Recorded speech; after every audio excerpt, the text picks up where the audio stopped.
Thank you all so much for joining in. We're so incredibly excited to be here today.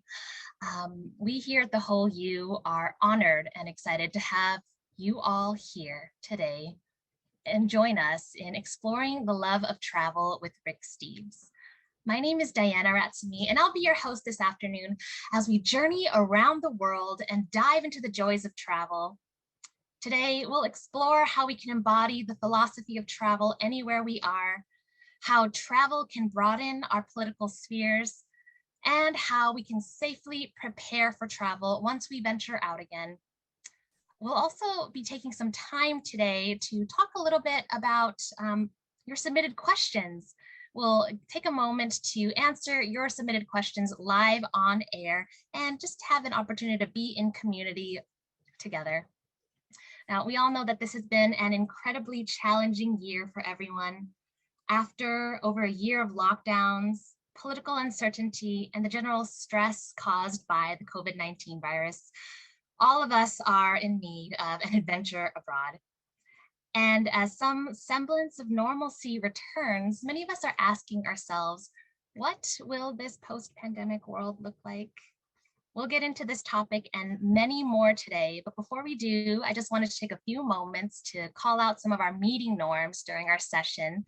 Again, we're so honored that you can join us today on this very warm and lovely Friday. We have kept our chat on, but we'll ask that you please refrain from side conversations during our discussion. I have my colleague Anna here with The Whole You to help moderate any logistical questions that arise. We just want you to be here and present during our conversation. We've also carved some time during our session today to answer the submitted questions that we received. Over the course of this month, we've had an influx of submitted questions from our request form, and we'll do our best to get through all of them today. So now, without further ado, I'd like to introduce our speaker this afternoon. He is a popular public television host, a best-selling guidebook author, and an outspoken activist who encourages Americans to broaden their perspectives through travel. But above all else, Rick considers himself a teacher. He taught his first travel class right here in the University of Washington in the mid-1970s. And now, more than 40 years later, he still measures his success not by the dollars earned, but by trips impacted. Everyone, please give a warm welcome to UW alum and former Husky Marching Band member, Rick Steves. Hey, Diana, nice to be here. Nice to see you. Thank you so much for joining.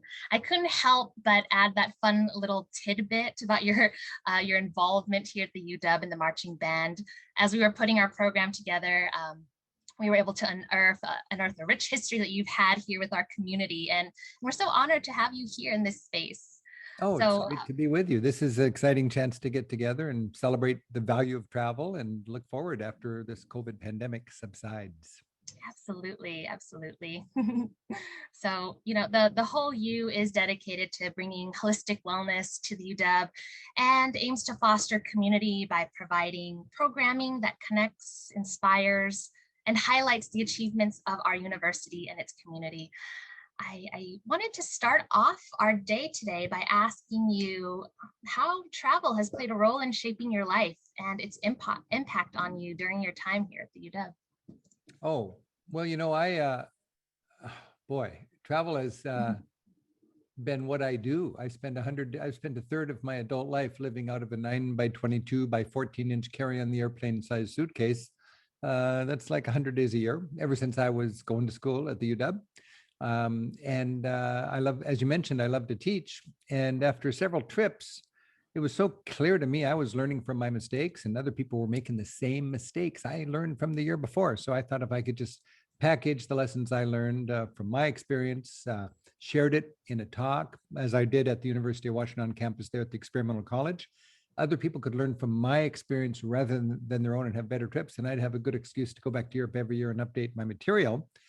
I'm really clued into the blessing of finding your niche, finding work that gives you meaning and energy and connects you with positive people. I'm just so thankful to be able to have this work. And I'm doing the same thing today that I was doing back in the 70s when I was there, giving talks on campus. It's just the whole idea is if you plan carefully and if you have a smart itinerary and if you equip yourself with good information and expect yourself to travel smart, you can.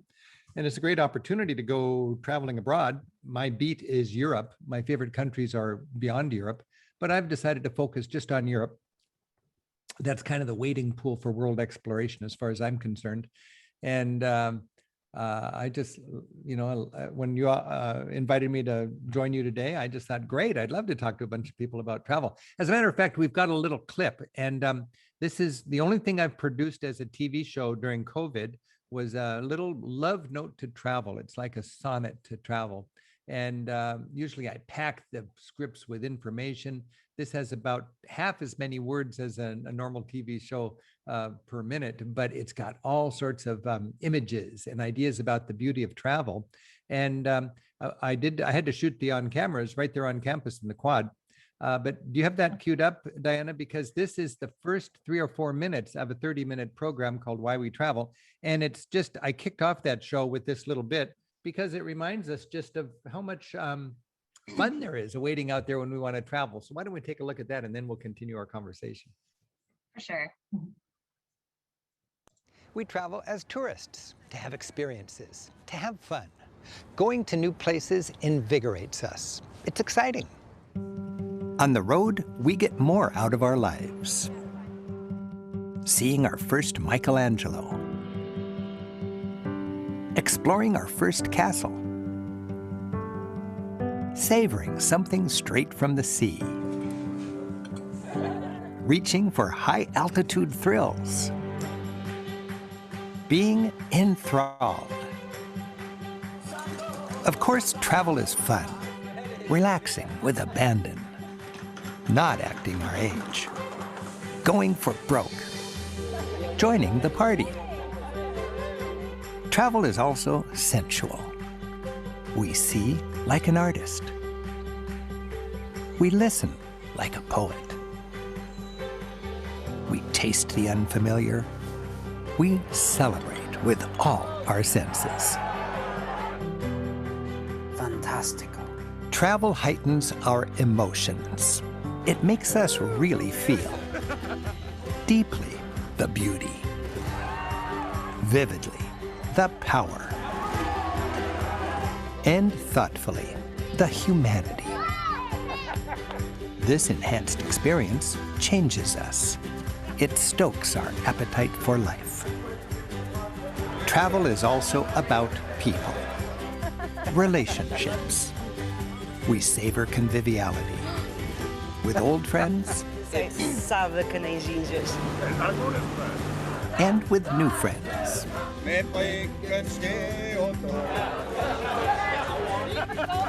We laugh with abandon. Shared experiences become lifelong memories. My earliest travel experiences, captured on the road decades ago in journals and postcards, remain some of my most treasured memories. The writing kept telling the story of how travel makes the world your friend. June 3rd, 1980, Dingle Peninsula. I really didn't know where I was going. I just stuck out my thumb in whichever direction the car was. July 7, York. The evening was spent enchanted in the church, listening to a Bach Mass in B minor. My landlady looked out the window and cheered to me, saying, "Ah, another day of soft weather." But I have a strange, almost cocky optimism, a feeling that things will somehow work out for the best.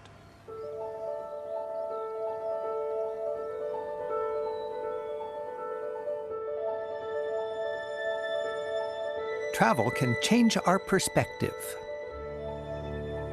We discover there's more to life than increasing its speed. As we experience new things, we pause.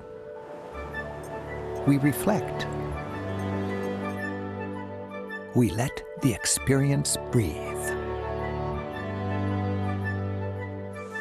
With less hurry, we're able to appreciate nature.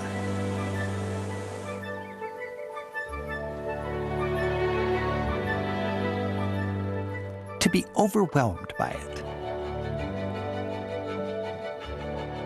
to notice its power, its richness, the sweep of the weather, the roar of the river, the freshness of springtime.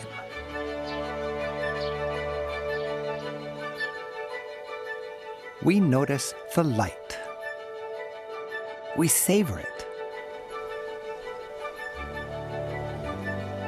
We marvel at the beauty it creates. Every sunset is a devotional, reminding us that life is good. Travel engages us in every sense.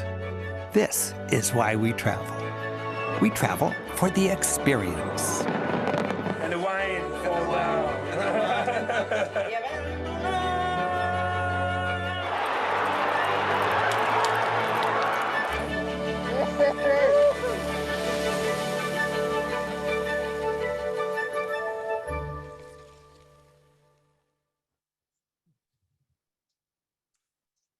I never get tired of those images, all those experiences that people can have if they reach out and, make that serendipity happen.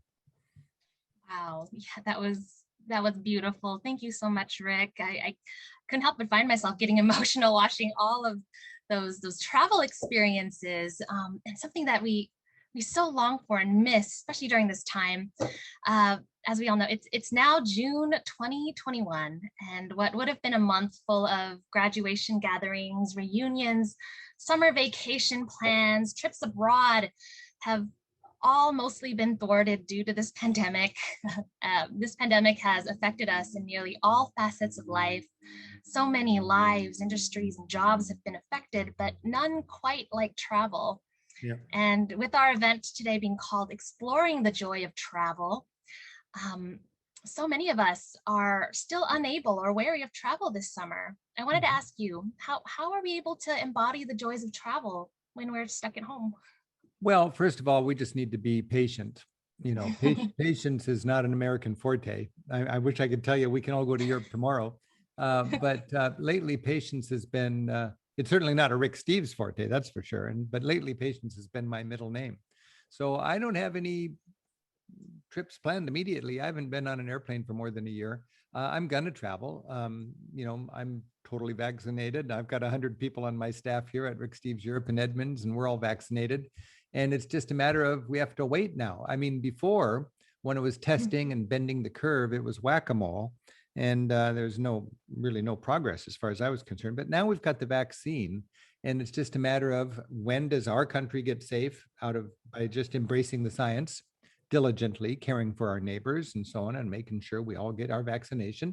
And when does Europe get vaccinated? And when Europe is vaccinated and when we're vaccinated, we can travel. I've told my staff, because we're all eager to travel again. And I've got 100 guides in Europe beyond my staff that are independent contractors, and they've got no work. It's a long, difficult time for them. And I've just, reminded my staff that Europe is not open until it's open. I mean, I don't want to just go to Croatia and Cyprus and Iceland because it's open. And I certainly don't want to fly all the way to Amsterdam to sit in a bubble so I don't get somebody else's germs when I'm eating dinner. For me, social distance and the Rick Steves style of travel have nothing to do with each other. I go to Europe to have my cheeks kissed. In Paris, I go to Europe to pack with the locals into those piazzas in Rome and get a gelato and stroll with everybody in the passeggiata. I go to Britain to pack into those little pubs and clink glasses with people who really believe that strangers are just friends who've yet to meet. That is the magic of Europe. It's people. As a matter of fact, the little clip we saw a minute ago, that's just 3 or 4 minutes out of 30. And it's a show, it's called Why We Travel. People can watch it on PBS, or they can watch it on my website anytime they like for free. But, there's different segments. That was just travel as a tourist for fun. And then there's the traveler who travels to learn. And there's the pilgrim who travels to go away from home and learn more about themselves. And there's, it's not a right or wrong thing, but I like to mix it up. And when we travel, we can have all those different dimensions of travel, the value of travel. And I want to have that. But for a little while, we're staying home. But Diana, we got to remember, you don't live your whole life without a few times like this. I'm in my 60s, and we've not had anything like this. There's nothing remotely like this. My grandfather was born in the year 1900. Think about his life. When he was 14, it was World War I. When he was 19, it was the Great Flu Pandemic. When he was 29 and just ready to throttle up, it was the Great Depression. And then when he was 39, after 10 years of the Depression, you got World War II and the Holocaust and Hitler and all that. Finally, 1950, we've got some stability and some order in his world. We've had our lives just skating right through. So now we have a couple of years of waiting. And I've tried to be very positive. And what I'm doing is I'm just employing my traveler's mindset right here at home. And I'd rather be traveling. I'd rather be free to travel. But for a little while longer, I'm still at home. That's wonderful. And you're right. Patience is a virtue. We're all waiting patiently for the times we can go abroad again, kiss each other on the cheeks, and dine freely. So I so appreciate that answer. Thank you, Rick. Since we're on the topic of impacts abroad, this pandemic has changed the face of travel for now as we know it. What has been the short-term and long-term impact on the small guest houses and hotels across Europe since this lockdown? What have you been seeing abroad and its impact? That's my big concern, Diana, is that the little businesses will not be able to survive this long period of no revenue. And I've got, that's why I like my little town of Edmonds. It's just a bunch of little one-offs, small restaurants and small shops, mom and pops, people's entrepreneurial ventures. It's just good for my soul not to be living in a world of strip malls and the chain stores. I mean, of course we need those and we have those and that's fine, but I travel not to eat at a Subway sandwich. I travel to eat at a cute little one-off in Copenhagen or Marseille or Lisbon or Dublin, and my concern is there's so much passion and love and hard work and vision and collaboration and all that's put into these businesses, these little cafes, restaurants, shops, guest houses, bed and breakfast, small hotels. And that's what I focus on in the guidebooks that I research and write. And that's what we visit with our tours. And that's what we like to feature in our TV shows. And I'm just hoping and praying that they're still going to be there when we come out of this. I've got a lot of friends who are connecting with me now in Europe. And I'm always, everyone I talk to, I'm asking, what's it like in your town? Who's still standing? Who's gone out of business? And we won't know till it's over. I think there's another tough winter coming up for people in tourism. But so far, little businesses have been able to survive, in part because of government subsidies, in part because of local patronage. And then, but their profit really is from international tourism. International tourism is a big deal in Europe. I mean, for many regions, the number one source of foreign revenue and the number one source of employment is in tourism. And when people aren't traveling, it ain't good times, So I'm just hoping what we're going to do as soon as things open up early next year, we're already booked to go over there and sweep through Europe. We've got 50 different guidebooks covering all corners of Europe. And the big deal is going to be to see, just like do an inventory, see who's standing, and then sweep away the businesses that have closed, and then assemble the guidebooks so they're accurate again. And that's the big unknown. I don't know, to be honest, how that's going to be. My hunch is it's going to be kind of like Y2K. It was a lot of anxiety and nobody knew what was going to happen, with the beginning of the millennium, and it turned out just okay. I think it'll be all right. Another question I think you were alluding to was, what's travel going to be like going forward? And I think travel going forward is going to be pretty much like it was in the past. We're going to get out of this. COVID's going to be old news. We'll have some sensibilities for distancing and hygiene and safety. I think we'll have touch-free options like QR codes in restaurants for menus. That's pretty cool. Why not keep that up? I think that I think that some people say, are we done with the kiss on the cheek? Are we done with hugs and shaking hands? I don't think so. I can I tell hope right not. now. I mean, in your world, people, as soon as you see somebody who's fully vaccinated, you want to give them a hug. It's not like, oh, I'm never Right. going to hug anybody again. So, I think, but also, I remember 4 or 5 years ago thinking whenever you saw Asian travelers wearing masks, you'd go, why are they so paranoid about this? But it's just common sense to wear masks if you've got a cold, or if you're in a crowded situation and you don't want to pick up somebody else's cold, you can wear a mask. So we'll probably have more masks going forward. And I don't think that's a big deal. I think that's a smart deal, frankly. But I want things to be packed. This is it from a business point of view. I'm just talking practical business. You've got to pack the house. You got to pack the concert hall. You got to pack the airplane. You got to pack the hotel. You got to pack the restaurant. You got to pack the tour bus if you're going to be able to do this as a business person. I organize tours. So, if I ran a theater, or if I was in a symphony or whatever, a baseball team, I would have the same thing. Think about the elements. You've got to have enough money to pay for good quality stuff for your whatever you're selling, whether it's an act on stage or whether it's a lunch you include in your tour or whatever. You've got to be able to pay for the cost of goods sold. You got to pay your staff well. You got to offer a good value to your consumers, and you've got to have money left over for a profit to be a business. So all of those elements have to be there. And if you're at 50% capacity, or for me, even 80% capacity, it's not viable. You've got to have a good fill rate. So we've got to remember that, and thank goodness for the vaccine, because if everybody's got a vaccination, you can pack the airplane. I mean, you can't be in business as an airline with a limit of 50% capacity. It's just not going to work, or it's not going to be affordable. For me, affordability is fundamental to my passion for travel. I don't want it to be a rich person's hobby. I want it to be accessible to people. I mean, you've got to have, you've got to be well employed, but you don't need to be, it's not just for fancy upper class people. Travel should be for everybody. And as long as we pack the house, we can do that. We took 30,000 people on 1,200 tours at Rick Steves Europe in 2019. And our fill rate, the fill rate is how many people you're putting on each tour, was 98 or 99%. It was almost perfect. And we were very profitable.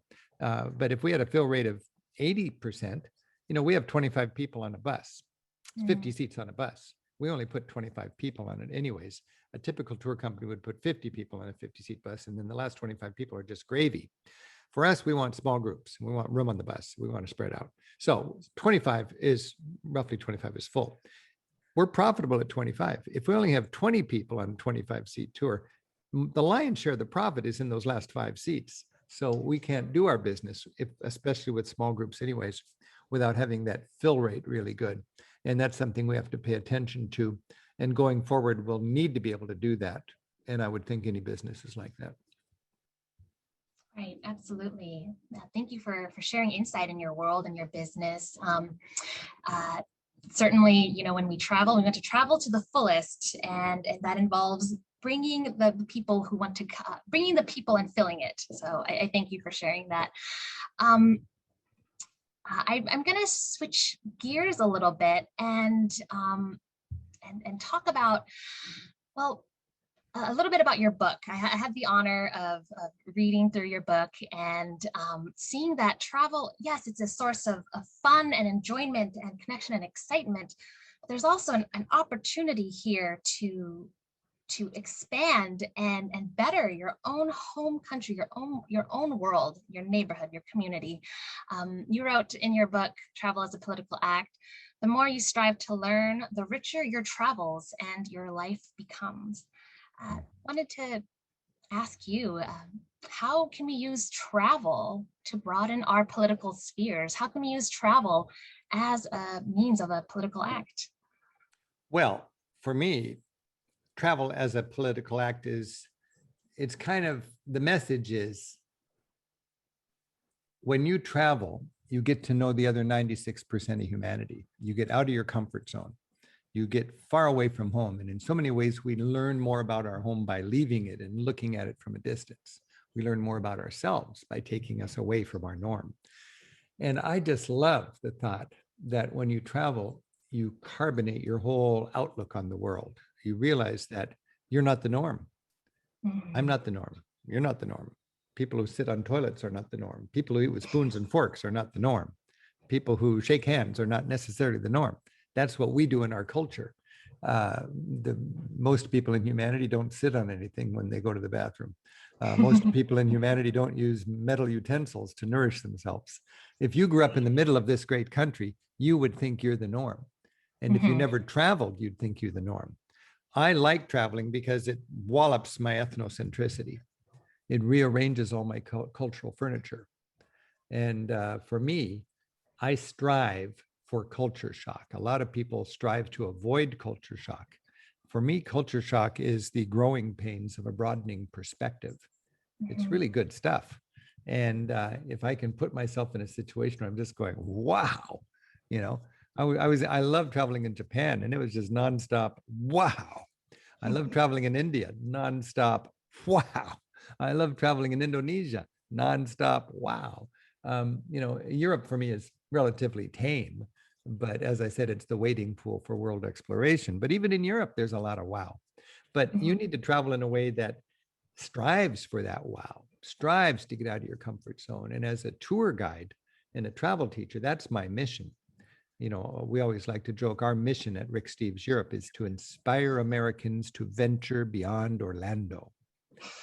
Many people, that's travel. They'll go to Orlando or some, you know, duplicate of that all their lives. That's how they travel.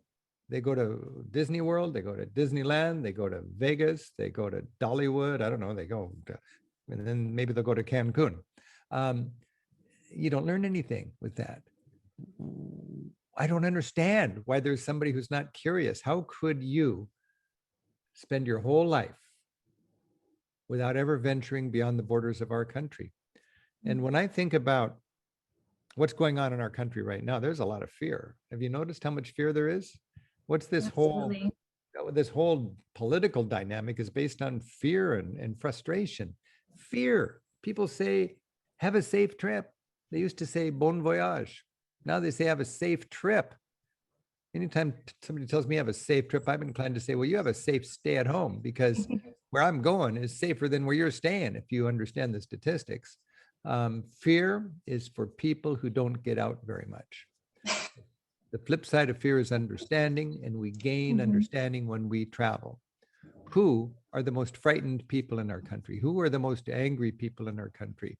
Well, they're people that probably are buried deep in the middle of this country without the opportunities that come with a privileged life. I mean, I've got to admit that I'm privileged to be able to travel, but I'm also thankful that I've had the passion for traveling, for getting out of my comfort zone, for challenging norms that I was raised thinking are self-evident and God-given.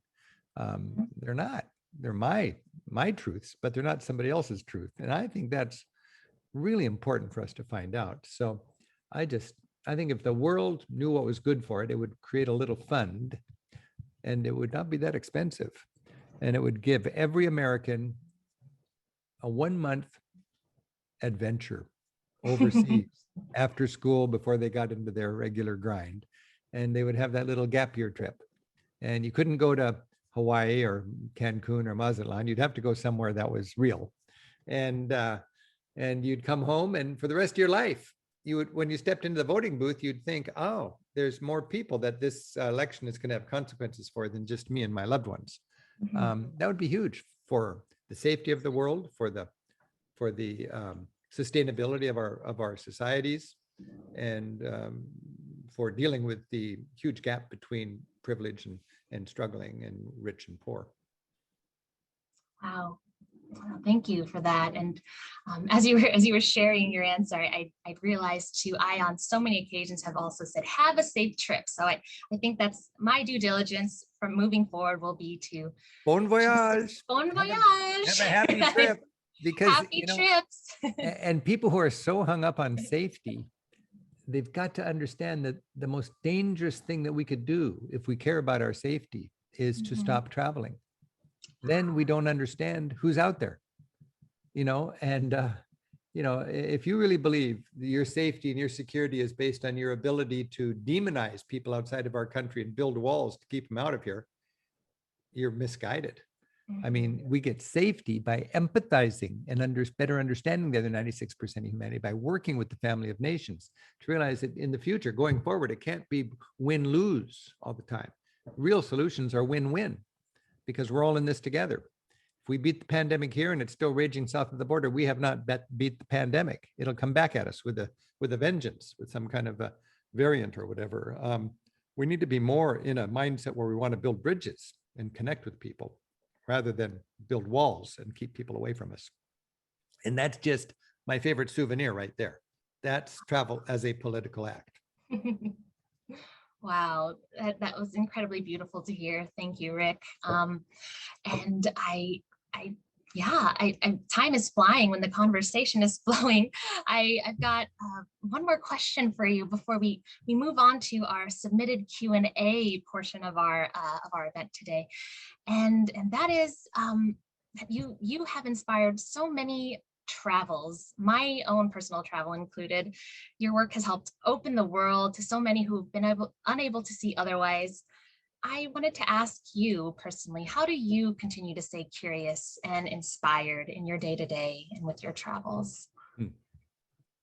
Well, that's a fascinating issue, because I've been going back to the same place all my life. I'm not that well traveled, because I spend 100 days a year working in Europe.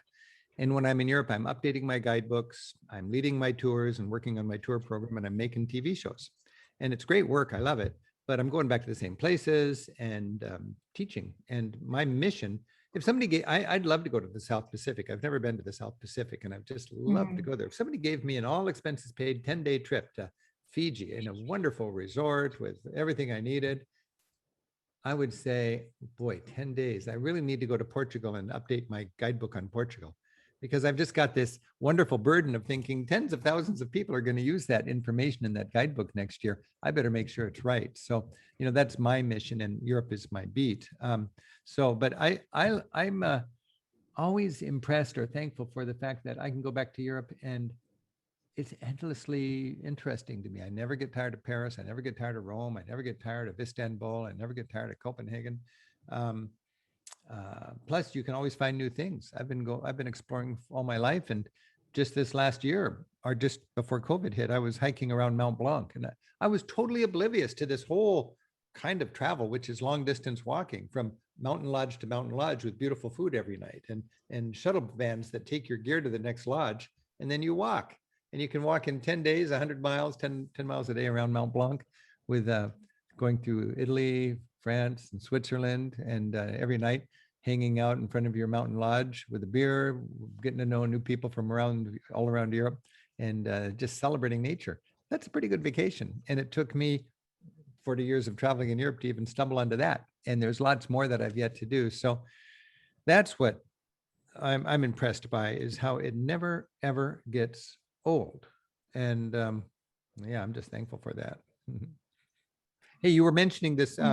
There's the books that I've been really found timely. You've been mentioning this Travel as a Political Act book, and you got it there. There you go. Yeah. And this is the book that I put all of my experiences in that are mind broadening, or just awareness broadening. This is a new edition right here that we're holding, and it has a chapter on a TV show I made called Hunger and Hope: Lessons Learned in Ethiopia and Guatemala. And I feel comfortable with making a hard plug for this, because all the royalties go to Bread for the World, which is an organization that encourages our government to be mindful of the fact that 10% of humanity is in extreme poverty, trying to live on $2 a day. Half of humanity is trying to live on $5 a day. That's just life. I mean, I'd love it if that got better, but that's not desperation. Desperation is $2 a day. 10% of humanity is living in that state, and we can deal with that. And we can deal with it because we love our neighbor, or we can deal with it because we want to be more secure and have more stable world. I don't care. I mean, clearly in the privacy of the voting booth, many people who wear their cross here and their flag there, they vote for their own selfish financial interests in the privacy of the voting booth. So they're not very altruistic with the way they exercise their democracy as citizens of the most powerful nation in the world. So I would just say to those people, you know who you are, vote for yourself.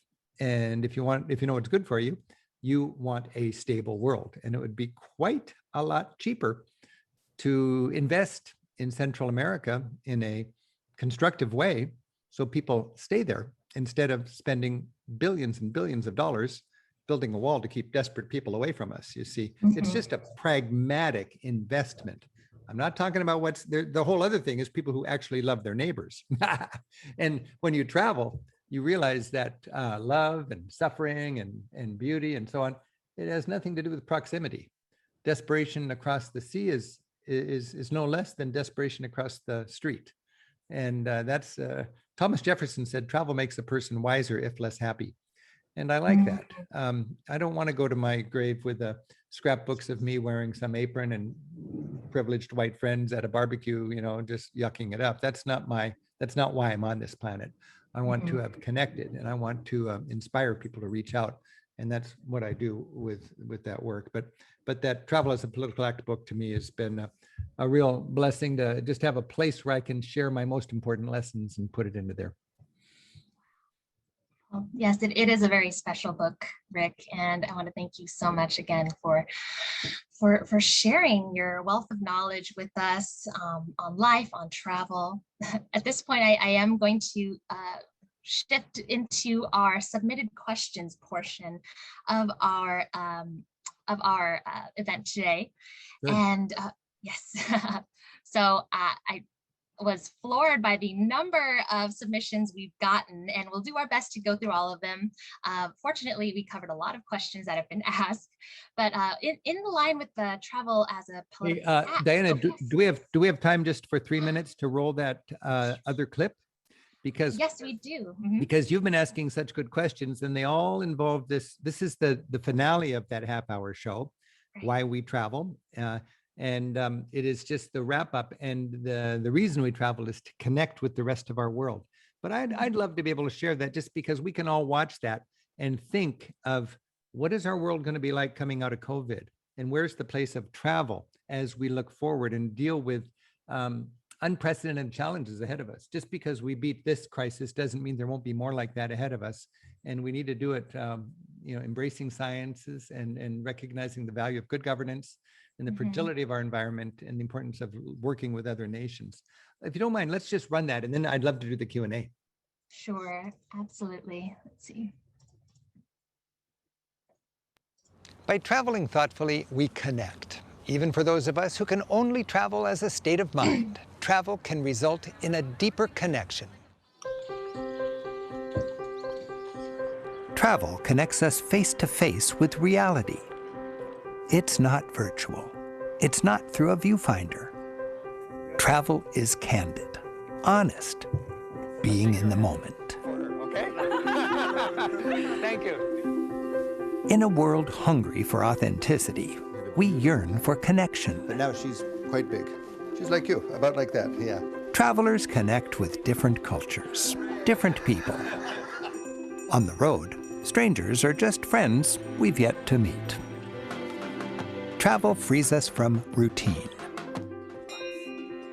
It creates room for serendipity. Okay, so now I'm ready to be a shepherd. Serendipity leads to connections. Travel forces us to bend and to flex. It makes us more tolerant and inspires us to celebrate diversity.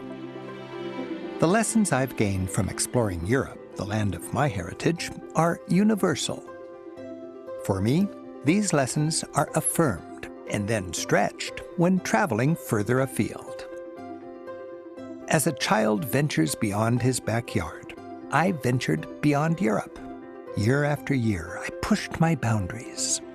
The world opened wide with a montage of wonders and lessons learned. Traveling beyond my comfort zone, culture shock became constructive. The growing pains of a broadening perspective, my ethnocentrism challenged. The celebration of difference and oneness at the same time. The recognition that love is love in their home just as in mine. I think this is a beautiful, beautiful welcome here. Through travel, we see a world filled with joy, with compassion, and with good people.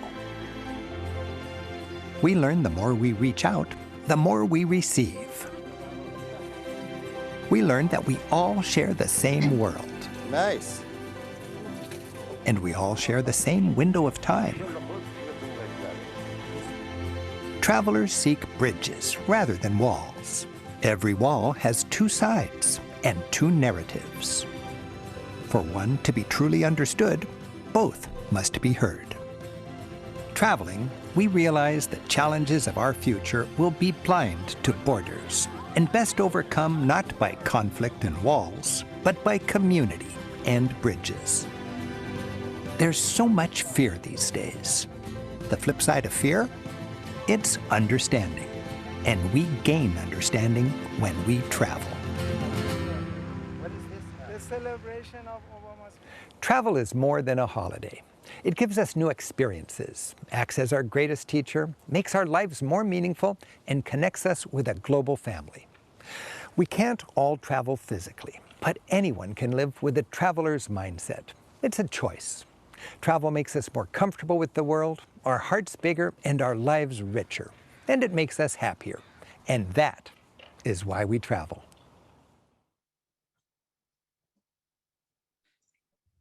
There you go.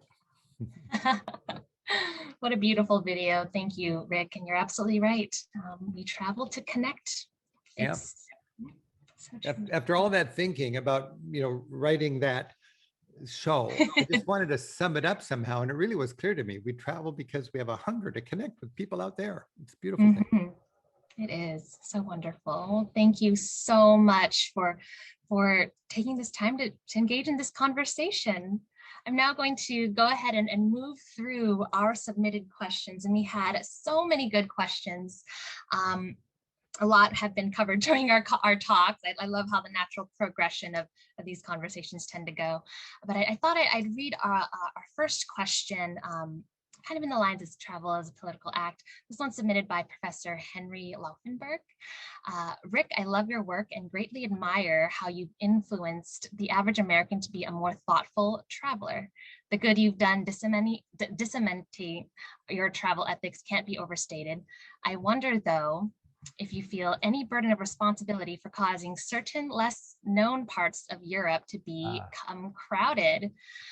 We were curious if you do decide to keep fragile places to yourself, what's your process around making these decisions? Yeah, that's a very good observation. And it's something I do struggle with. First of all, I'm a hired hand of the people who buy my books. My job is to go to Norway and find all the best places and come home and tell people about them, not to make great discoveries and protect them from travelers. On the other hand, or Norway or Portugal or Greece or Sicily or whatever. On the other hand, occasionally I find a place that just cannot handle the crowds. And it would be like discovering a beautiful flower and then telling everybody about it with no protections, and they would just trample the flower. So, I don't promote those kind of places, but I would say the places that I promote that are the most, there's a handful of places that I've really had an impact on with their economy because I've just discovered them and then sent everybody there. When I visit those places, the locals are very thankful for the economy. The travelers are really thankful to know about it. And there's a few people that get me in the side and they say, why did you tell everybody about this? You should have just told me so I could enjoy it all by myself. It doesn't work that way. One thing I remind people is for every discovery I've made, there's a lot of less convenient versions of that, but I have to factor in convenience. The Cinque Terre and the Italian Riviera is really a great part of the Italian coastline, but it also happens to be handy to Pisa, handy to Lucca, handy to Florence, so it's accessible and it's worth people to promote. There's other places far, far south of there that are really great, but they're just less convenient and people don't go there. So you need to make a point to get away from the crowds. But that's a good question. And I'd rather than protect places, I'd rather encourage Americans to travel in a thoughtful way, where they really go there to learn, to respect the culture, to patronize small businesses and this sort of thing. And then we become a positive part of the economy, rather than the way a lot of big destinations, Barcelona, Venice, Amsterdam, are suffering by just hordes of tourists stampeding in and not being very thoughtful about the culture, and then just stampeding out to the next place. Right. Thank you for that. And that kind of, it does partially also answer this next question in line. Lindsay asks, how can we keep an equity lens front and center as we travel and make sure we're learning about and embracing different cultures rather than wreaking havoc with our white-centered tourism? So do you care to go a little bit deeper into how we can travel more intentionally, thoughtfully? Well, yeah. I mean, our sense that our heightened awareness of, equity and diversity and so on are really healthy, but it's just been kind of my agenda from the start is to not travel as the old term, an ugly American. That's just thinking we're the norm, and then just taking a picture of it and then taking it home, or talking at people instead of with people. My trick is to be a chameleon. I change wherever I am. I'm devout in a mosque, even though I'm a Christian and not a Muslim. When I'm in Greece, I drink ouzo. When I'm in England, I drink tea. When I'm if I'm up in the Alps, I'm sensitive to the alpine culture. If I'm in a Latin American culture, what I want to do is learn and not tell them what it should be, but respect local cultures and local tempos and local traditions. I think that's a beautiful thing. I think if everybody traveled thoughtfully, we'd respect each other more, and the world would be a much better place. So this is the mark of a good traveler, is not somebody that looks for cultural cliches on stage and then complains about things that aren't up to American standards of comfort, but somebody who realizes, while I'm here, I'm going to do my best to immerse myself in this culture and learn from it and go home and have more respect for it. Beautiful. Yeah, very well said. Thank you. This next question is in regards to COVID. David Grombowski asks, over the years, I recall that your packing philosophy is to travel light without checking a bag at airports, even for extended stays in Europe. Do you still follow this approach? And is this approach still possible in the pandemic era? Oh, of course. I mean, not of course, but yes. I mean, there's no reason that COVID that I can think of would impact how heavy I pack. I'm just fanatic about packing light, just because I'm kind of enlightened about that. There's two kinds of travelers: those who pack light and those who wish they pack light. There's no reason you can't live out of a 9 by 22 by 14 inch carry-on the airplane size suitcase. When I've got a whole hour lecture about packing light on my website. All of our TV shows and lectures are free on our website, by the way. But I always say, whether you're going 2 weeks or 2 months, if you're a man or a woman, rich or poor, going in the winter or the summer, there's no excuse. You need to be mobile, and that just means you got to be able to walk around with your gear, and it's more important now than ever. So yeah, you really need that. The only difference you might have is you might have a piece of paper like this in your passport, which is your international certificate of vaccination.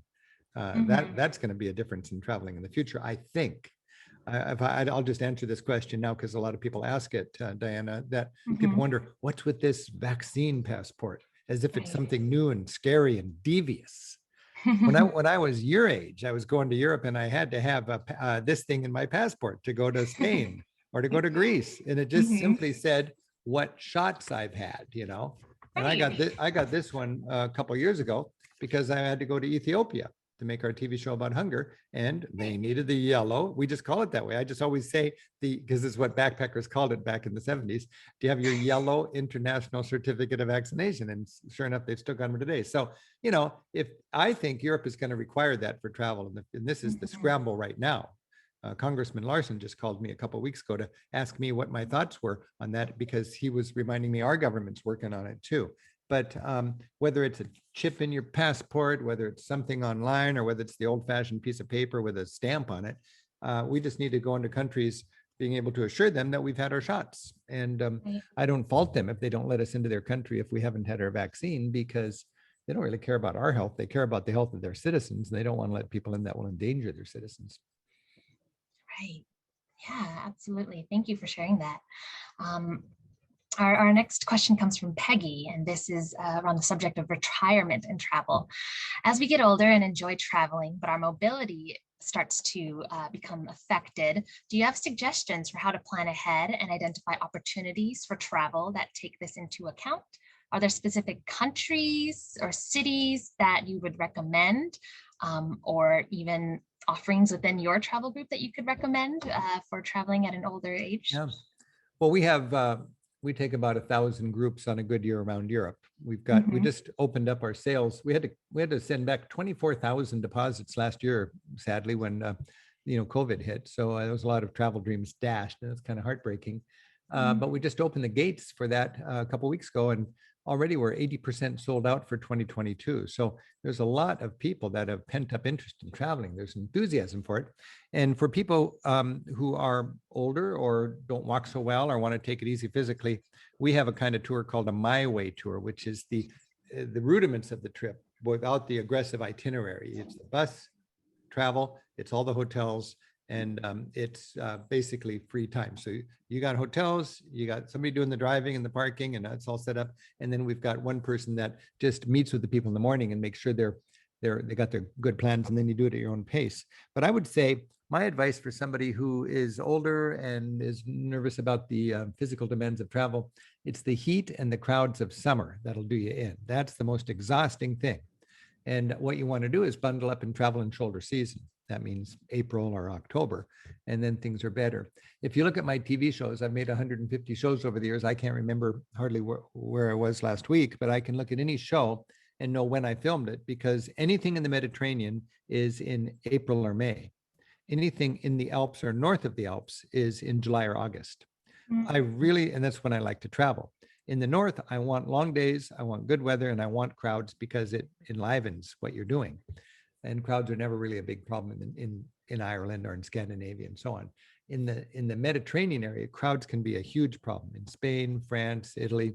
And that's where it's better to avoid the crowds and avoid the heat, because it's getting really, really hot by going in the spring or the fall. Also, and a lot of people don't like cruising, and a lot of people are surprised that I do like cruising, but I'm a big fan of cruising, and it's very economic. It's very no stress, and it's very accommodating for people with physical limits, because the cruise ship is going to be totally accessible. And then you can get off of the cruise ship and you can be on your own, or you can take a regular tour, or you can take a tour that's an easygoing tour. They've always got an easygoing tour for people who don't want to walk much. And that way you have a day in each port, and you can have a tour and you can see all these things, and you can get out according to your physical limits. So and then people would say, but what about the environmental consequences of a cruise ship? Well, it's 3,000 people traveling. That's what it is. I mean, 3,000 people traveling in any way can have a terrible impact on the economy or a good impact on the economy, depending on how they live abroad. And cruise ships, I know, are not an ideal thing that way. But the big consequence of traveling is climate change. And I need to acknowledge that. I'm a big part of the problem, because I'm encouraging everybody to travel. And when you fly from the United States to Europe and back, you're putting as much carbon into the atmosphere as driving your car for 6 months. And what I've learned is you can flight shame yourself out of your travels, but that's not a solution, because I want to travel, and the world needs people to travel so we can connect. You can mitigate the carbon you create by creating something that takes care of that much carbon, and then it's a net zero. And I'm not a scientist, but I trust the science on this, and it's pretty well, there's a consensus on this. If you smartly invest $30 in carbon mitigation, you will make your flight to Europe and back carbon neutral. It doesn't make you heroic. It just means your flight is not making things worse because you're creating that much good. In 2019, I took 30,000 people on 1,200 different tours, these Rick Steves bus tours, and I made more money than I should have, because I didn't have to pay for my carbon. So I gave myself a tax, a self-imposed carbon tax of $30 per person. 30,000 people times $30 is $900,000. I rounded it up to $1 million. And we created a portfolio of 10 organizations in the developing world that are helping farmers do their work while contributing less to climate change.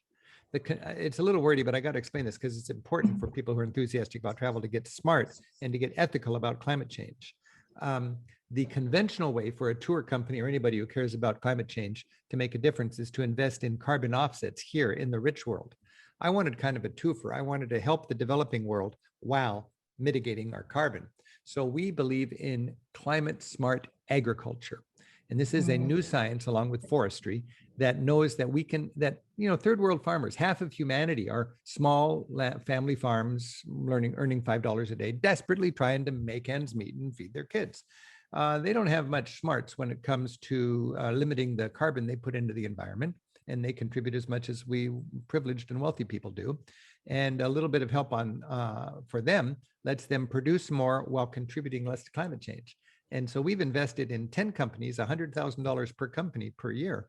And this is making a huge difference. So it's a way that our travelers can go climate smart, mitigating their carbon, and that we can help the developing world contribute less to climate change. We're very excited about it. And on my website, there's a section in the Climate Smart Initiatives section. And right at the top, it says, if you're a tour organizer, steal this program and don't credit me. Just let's get it together and let's pay our way. I wish our government made us pay our carbon taxes, but in our system, you know, we don't have honest accounting like that. So we have to, I just think it's ethical to do that if you're in tourism. Absolutely. Well, thank you for sharing that. And you are living proof that we can ethically travel and broaden our perspectives while still, you know, keeping the world sustainable and safe for us. And I would say, to top off that, Diana, is, and then we come home with the global citizenship. We probably come home happier than ever and more thankful than ever that we live in this country. But at the same time, we have an empathy for the rest of humanity, and we step into the voting booth. When we exercise our rights as citizens of this important and powerful country, we do it knowing that who wins this election impacts people south of the border more than it impacts you and me. And I know it sounds loopy, but you could actually vote in an ethical way that cares about people rather than what's better for me. And I just think that's a real beautiful gift of travel, is you come home and then you are a more thoughtful American citizen when it comes to the power of our nation within this family of nations. It is beautiful. And I love that beautiful roundabout perspective where you travel the world to make your world a better place, right? Just a little plug there. This is a wonderful book, and I've had a great read during our time preparing for this meet. Thanks. All right. Thank you. And I do want to be mindful of the time.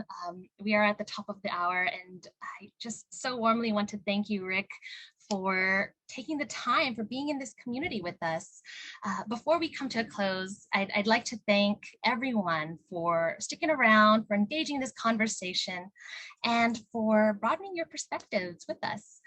We wanted to show our appreciation to you, Rick, in the best way that we could. Though many of us this year have been unable to meet in person to do the things that we love, we are able to do what humans do best. We stay resilient and we get creative. So Rick, your work has been a beacon of light to so many, and we wanted to thank you with a little video from the help of our university and the University Husky Marching Band. Hold on just a second. Oh my goodness. Yeah. I played the sousaphone a few years ago. Sousaphone, yeah.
Nice. That was great. Thank you. Yes. Special thanks to Josh Chan, director of operations at the Husky Athletic Band, and your team at Rick Steves Europe. We had such an amazing time putting this program together, bringing our community together, and chatting with you, Rick. It was such an honor to hold this space, and we look forward to watching you in your upcoming travels sooner than later. All right. Thanks so much All for right. having me, and happy travels, everybody.